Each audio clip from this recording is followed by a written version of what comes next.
It was a calm morning at 221B Baker Street, and I had just settled into my chair with a newspaper when a young woman arrived, looking quite distressed.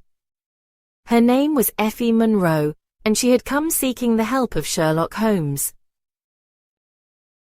"Mr. Holmes," she began, her voice trembling slightly, "I am afraid for my husband. Strange things have been happening at our home, and I do not know what to make of them. I do not know who to trust." Holmes leaned forward, steepling his fingers as usual, his eyes gleaming. "Pray sit down, Miss Monroe. Tell us everything in as much detail as possible." Effie explained that she and her husband, Mr. Grant Monroe, had recently moved into a country home. Soon after settling in, they began noticing odd occurrences. Mysterious noises at night, glimpses of a shadowy figure through the windows, and a face painted yellow on the wall of their home, something that seemed to be a warning, though no one had claimed responsibility.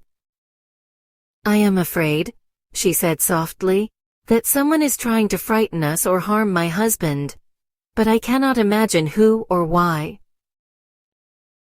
Holmes's eyes sparkled with curiosity. "Watson," he said, "observe. A secret, a hidden presence, and a message in color. This is no ordinary case. Fear often tells us more than evidence alone, and small unusual signs often hold the key to understanding human motives." Effie provided every detail she could remember. The house was secluded, yet perfectly ordinary. The strange yellow face had appeared only on a single wall, and nothing else in the house had been disturbed. Her husband, meanwhile, remained unaware of these events at first, and Effie worried that he might be in danger. Holmes asked precise questions, noting small details that others might dismiss. The way Effie described the movements of the figure she glimpsed, the precise shade of yellow used, and even the peculiar timing of the appearances. "Every detail, Watson," he said, "is a thread in a larger tapestry. Fear and observation combined reveal truths that might otherwise remain hidden." We traveled to Effie Monroe's home to investigate. The house was quiet and well kept, surrounded by trees and fields, yet there was an unsettling tension in the air. Holmes moved methodically through the rooms, noting footprints, marks on the floors, and even faint stains on the walls. He examined the yellow paint carefully, remarking on its unusual composition. "Watson," he said, "this is no random act of mischief. Someone has gone to great lengths to communicate a warning or a secret. Observe the meticulous care with which the face was drawn. The edges are precise, and the placement deliberate." Holmes also spoke with the household staff and nearby neighbors, noting their reactions and expressions. Small hesitations, glances and changes in tone revealed as much as any direct statement. "Human nature," he explained, "cannot conceal the truth entirely. Even the most careful concealment leaves a trace." Holmes's attention soon turned to Mr. Monroe himself. The man was puzzled and slightly troubled, having noticed the yellow face but unsure of its meaning. Holmes observed him carefully, noting his habits, the arrangement of his furniture, and even the way he moved through the house.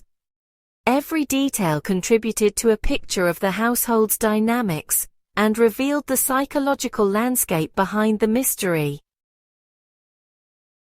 Through careful questioning and analysis, Holmes pieced together a surprising truth. The yellow face was not a threat at all, but a warning intended to protect. Effie's husband had been unaware of a secret from her past. Years ago, Effie had been married, and she had a child from that marriage. The mysterious yellow face was related to the child, who had been hidden to protect her from the curiosity or possible prejudice of the community. Holmes explained his reasoning to me in quiet detail.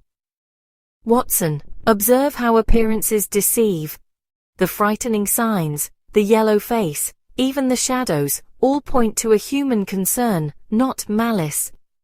Fear can cloud judgment, but careful deduction uncovers the truth."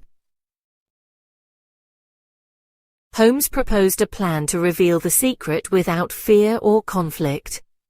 He arranged for a meeting in the house, during which the mysterious figure, the child, was introduced. Effie's husband was astonished but quickly reassured, and the truth was clarified. The yellow face had been a symbolic warning, not a threat. The child, bright and lively, had been protected by her mother's secrecy. Holmes emphasized to us both how fear and misunderstanding had magnified the mystery. "Watson," he said, "it is often the simplest explanations, rooted in human affection and caution, that appear most mysterious. Observation without prejudice allows us to understand motives and prevent unnecessary alarm." The resolution was heartwarming. Effie Monroe and her husband were reunited in trust and understanding, and the child was accepted fully into their family.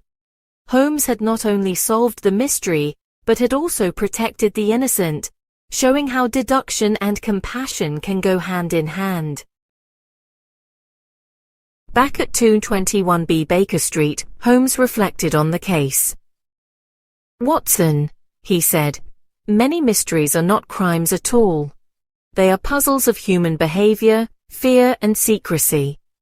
Our task is to discern truth from appearances, and to apply reason where emotion clouds judgment."